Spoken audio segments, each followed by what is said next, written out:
Hello friends, welcome back to my channel learn with Richa. आज हम कक्षा 10वीं मैथ्स वार्षिक परीक्षा 2024 के प्रश्न पत्र को हल करेंगे। आइए देखते हैं। तो प्रश्न है, सही विकल्प चुनकर लिखिए।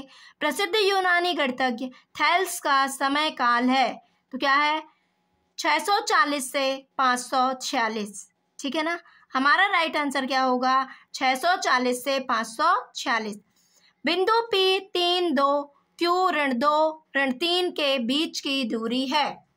P 3 2 Q ऋण 2 ऋण 3। हमें इनके बीच की दूरी निकालना है, तो हम जानते हैं दो बिंदुओं के बीच की दूरी का सूत्र। तो क्या हो जाएगा 3 ऋण ऋण धन 2 का वर्ग धन 2 ऋण ऋण धन 3 का होल स्क्वायर। तो क्या हो जाएगा 3 2 5 का वर्ग धन 3 2 5 का वर्ग। तो क्या हो जाएगा 5 25 5 25 25 25 50। अब इनके गुणनखंड निकालो, तो क्या हो जाएगा 2 गुणित 5 गुणित 5, ये आप निकाल लेंगे। तो क्या बाहर आ जाएगा 5√2। अब √2 का मान क्या होता है 1.414। ठीक, तो 5 चौके 20, तो 5 एकम 5 2 7, 5 चौके 20, 5 एकम 5 2 7। तो इसका मान कितना आया 7.07। 7.07। द्विघात बहुपद ax² plus bx plus c का आलेख किस प्रकार का होता है। तो द्विघात बहुपद यह समीकरण है, इसका आलेख किस तरह का होता है, परवलयाकार। कैसा होता है, परवलय। ठीक है ना, राइट आंसर होगा सी। और रैखिक बहुपद का आलेख एक सरल रेखा होती है। ठीक है ना। रैखिक समीकरण योग में a1x plus b1y plus c1 बराबर 0 एवं a2x plus b2y plus c2 बराबर 0 के आश्रित एवं संगत हल होते हैं। तो आश्रित एवं संगत हल जब क्या होंगे, संगत हल। तो संगत हल तो तब होते हैं जब अद्वितीय हल हो और क्या हो, अनंतता अनेक हल हो। तो अद्वितीय हल में अविरोधी होते हैं और अनंतता अनेक हल में आश्रित हल होते हैं। कैसे होते हैं, आश्रित। तो अनंतता अनेक हल की कंडीशन क्या होती है, a1/a2 बराबर b1/b2 बराबर c1/c2। तो हमारा राइट आंसर क्या होगा सी। द्विघात समीकरण ax² plus bx plus c बराबर 0 के कोई मूल वास्तविक नहीं होते। तो वास्तविक नहीं होते तो d का मान 0 से क्या होता है, छोटा होता है। ठीक है ना, d का मान 0 से क्या होता है, छोटा। तो d का मान क्या होता है b² माइनस 4ac। तो b² minus 4ac is less than 0। तो हमारा राइट आंसर क्या हो जाएगा b² minus 4ac is less than 0, D वाला। AP ऋण 3 ऋण 1/2 2 का 11वां पद है। तो आइए देखते हैं। ऋण 3 ऋण 1/2 2 का क्या निकालना है, 11वां पद। तो ये अंतिम पद नहीं है, पदों की संख्या हो गई। ठीक है ना। तो a का मान क्या हो जाएगा ऋण 3, d का मान 2 ऋण ऋण धन 1/2। बाद वाले पद में से ठीक पहले वाले पद को घटा दो, या इन दोनों से भी निकाल सकते हैं आप। तो 2 दूनी 4 4 और 1 5 5/2 कितना आ गया d का मान। 11वां पद क्या होता है a प्लस 10d। तो a का मान क्या है ऋण 3 10, d का मान 5/2 2 एकम 2 2 पंचे 10 ऋण 3 5 25 25 में से 3 गए 22। तो 11वां पद क्या हो जाएगा 22। स्थानों की पूर्ति कीजिए। द्विघात समीकरण ax² plus bx plus c बराबर 0 को हल करने के लिए द्विघाती सूत्र। तो द्विघाती सूत्र श्रीधराचार्य द्वारा दिया गया सूत्र है ना। तो इसका क्या होता है सूत्र, x बराबर -b plus minus √b² minus 4ac upon 2a। ये आपको याद होना चाहिए। अगला प्रश्न है, समांतर श्रेणी 7 13 19 205 में पदों की संख्या क्या है। पदों की संख्या मतलब n का मान निकालना है। तो आइए देखते हैं। 7 13 19 205। तो a का मान क्या है 7, d का मान 13 में से 7 गए 6, अंतिम पद क्या है 205। क्या निकालना है, पदों की संख्या। तो an बराबर क्या होता है a plus n minus 1 into D. n का मान निकालना है ना। तो an कितना है 205, a का मान कितना है 7, n का मान नहीं पता। डी का मान 6, ये ध्यान से रखिए। तो अब देखो 205 7, अब इसको ब्रैकेट को हल करो, 6n 6 कम 6 ऋण 6, 7 में से 7 ऋण 6 धन 6n 205। तो 205 7 में से 6 गए 1 धन 6n, तो 205 ऋण 1 बराबर 6n। कितना हो गया 204 बराबर 6n, तो 204 बटे 6 बराबर है 6 कम 6 छतिया 18, 2 बचे 6 चौके 24, तो क्या आ गया 34, या n बराबर 34। तो कितना हो जाएगा 34। सभी खालिस्तान त्रिभुज समरूप होते हैं, तो आपको पता होगा सभी समबाहु त्रिभुज समरूप होते हैं।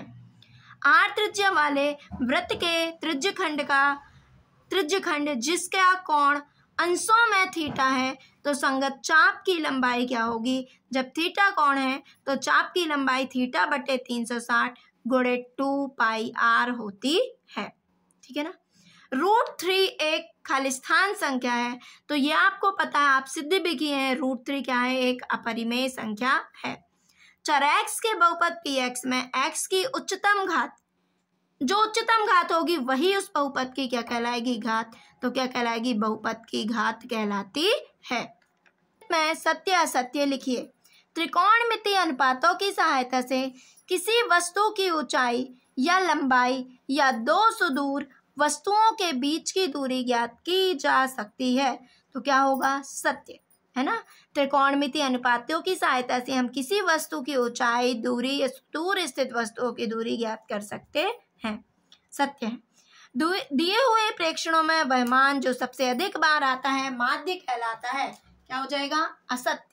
क्या होगा, असत्य, क्योंकि जो सबसे अधिक बार आता है वो बहुलक कहलाता है, बहुलक। किसी प्रयोग की सभी प्रारंभिक घटनाओं की प्रायिकताओं का योग 1 होता है, सत्य। वृत्त को दो बिंदुओं पर प्रतिच्छेद करने वाली रेखा तिर्यक छेदी रेखा या छेदक रेखा दोनों कह सकते हैं, तो क्या हो जाएगा, सत्य। एक निश्चित घटना की प्रायिकता 1 होती है, तो क्या होगा, सत्य। अर्धगोले के आयतन का सूत्र 1/3 पाई आर क्यू है, जबकि आर गोले की त्रिज्या है, तो क्या हो जाएगा, असत्य। क्या होगा, असत्य। तो sec स्क्वायर थीटा -1, तो sec स्क्वायर थीटा -1 क्या होता है, tan स्क्वायर थीटा। तो हमारा राइट आंसर हो जाएगा tan स्क्वायर थीटा। tan 30 कितना होता है, tan 30 का मान 1/√3 होता है, तो क्या हो जाएगा, जी वाला, तो ये हो जाएगा। त्रिज्यखंड का क्षेत्रफल, तो त्रिज्यखंड का क्षेत्रफल क्या होता है, थीटा बटे 360 गुणे पाई आर स्क्वायर। ठीक है ना, तो हमारा राइट आंसर हो जाएगा बी। अर्धगोले का आयतन होता है, तो अर्धगोले का आयतन 2/3 पाई आर क्यूब, तो ये हो गया। Sine square 25 plus cos square 25 बराबर क्या होगा, 1। क्या होगा, 1, ये है। tan थीटा बराबर क्या होता है, साइन थीटा बटे कॉस थीटा। ठीक, का एक शब्द या एक वाक्य में उत्तर लिखिए। वृत्त के स्पर्श बिंदु की परिभाषा क्या है। स्पर्श रेखा वृत्त को जिस बिंदु पर स्पर्श करती है या प्रतिच्छेद करती है उसे क्या कहते हैं, स्पर्श रेखा कहते हैं। बन जाएगी ना परिभाषा, स्पर्श बिंदु है ना, तो स्पर्श रेखा वृत्त को जिस बिंदु पर स्पर्श करेगी या प्रतिच्छेद करती है उसे क्या कहते हैं, उस बिंदु को स्पर्श बिंदु कहते हैं।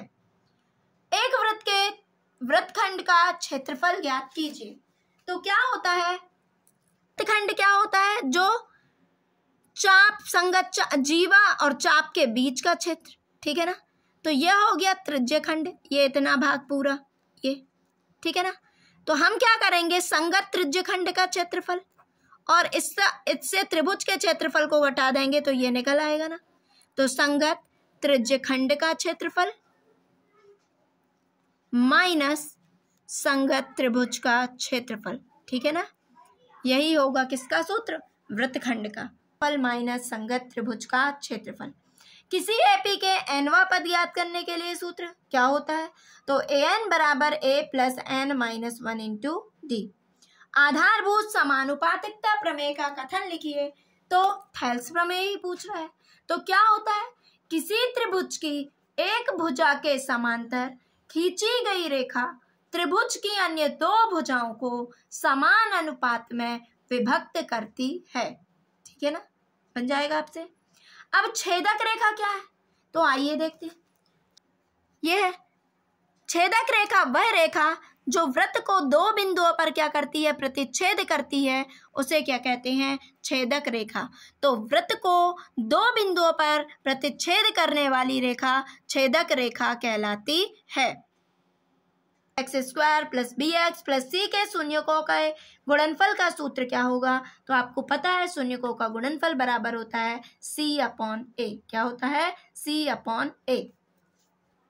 दी हुई AP के अगले दो पद निकालिए। तो AP दी हुई है 4, 10, 16, 22। इसके आगे के दो पद और निकालना है, तो आइए देखते हैं। 4, 10, 16, 22। ठीक है ना। A क्या होगा इसमें, 4। D क्या होगा, 10 ऋण 4। बाद वाले पद में से ठीक पहले वाले पद को घटा दो। आपको इन दोनों नहीं लेना तो इन दोनों को ले लो, लेकिन रेगुलर पद लेना है। ठीक है ना, बाद वाला पद और उसके ठीक पहले वाला पद। ठीक, तो 10 में से 4 गए 6। अब अगले दो पद निकालने हैं, तो देखो ये कौन सा पद है, पहला, दूसरा, तीसरा, चौथा। तो इसके बाद का पद कौन सा कहलाएगा, 5वां। फिर इसके बाद का 6वां। तो 5वां और 6वां पद निकालना है। ठीक है ना, तो 5वां पद क्या होगा, a + 4d। तो a कितना होगा, 4, 4d कितना होगा, 6। तो 4, 4 × 6 = 24, 24 × 4 = 28। ये निकल आया। 6वां पद क्या होगा, a + 5d। तो a कितना है, 4, 5d कितना है, 6। तो 4 धन 5 छक्का 30, 30 × 4 = 34। तो अगले दो पद क्या निकल आए, 28 और 34। ठीक, तो आप लिख लीजिए, अतः AP 4, 10, 16, 22 के अगले दो पद 28 व 34 हैं। नीचे दिए हुए पदों का योगफल ज्ञात कीजिए।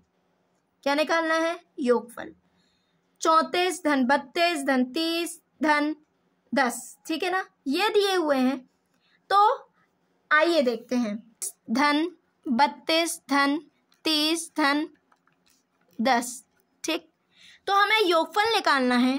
तो सबसे पहली बात, योगफल निकालने के लिए पहला पद भी है, अंतिम पद भी है। तो इसके लिए सूत्र होता है, छोटा सा सूत्र, ये a + l SN = n/2 a + l। ठीक है ना, तो इसके लिए हमें a पता है, l पता है, बट हमें n नहीं पता, तो n का मान निकालना पड़ेगा। ठीक है ना, तो n निकालने के लिए अपन nवें पद वाला सूत्र लगाते हैं। आइए देखते हैं। तो a = 34, d = बाद वाले पद में से ठीक पहले वाले पद को घटाओ, तो 32 ऋण 34। ठीक, तो 34 में से 32 गए 2, बड़ी संख्या ऋण की ऋण। तो अब हमें क्या करना है, अंतिम पद क्या है, an = l = 10। ठीक, तो an = a + n - 1 × d। nवां पद कितना है, 10। a कितना है, 34 धन n कितना है, नहीं पता। d कितना है, ऋण 2। तो 10 34। अब ये ऋण धन ऋण ऋण ऋण 2 n - 1। तो 10 34 ऋण 2n ऋण ऋण धन 2 एकम 2। तो 34 धन 2 ऋण 2n। ध्यान से करिए, चिन्हों का ध्यान रखिए। 34 धन 2 कितना हो जाएगा, 36 ऋण 2n। अब ये ऋण का है, इसको यहाँ ले आओ और इसको इस साइड ले आओगे तो ये धन का हो जाएगा, पक्षांतर करेंगे तो ये इस साइड आएगा 2n। 36 ये इस साइड आएगा ऋण 10। तो 36 में से 10 गए 26 2n। n = 26/2। 2 एकम 2, 2 एकम 2, 2 तिया 6। n = 13। कितना हुआ, 13। जब n = 13 है तो योग निकालना है हमको, n/2 a + l। n का मान कितना है, 11 नहीं 13। 13/2 a 34, l कितना है, 10। तो 13/2 34 10 44। 2 एकम 2, 2 दूनी 4, 2 एकम 2 दूनी 4। गुणा कर दो, 13 × 22, 13 दूनी 26, 2 बचे 13 दूनी 26, 27 28। तो क्या आ जाएगा, पदों का योग। अतः इन पदों का योग कितना होगा? 286। कितना होगा? 286। आप इसी तरह मेरे साथ जुड़े रहिए और मेरे द्वारा कराए गए प्रश्नों का ज़्यादा से ज़्यादा अभ्यास कीजिए, जिससे आप परीक्षा में अच्छे अंक ला सकें। और मेरे चैनल को ज़्यादा से ज़्यादा लाइक, शेयर एंड सब्सक्राइब कीजिए। Thank you for watching.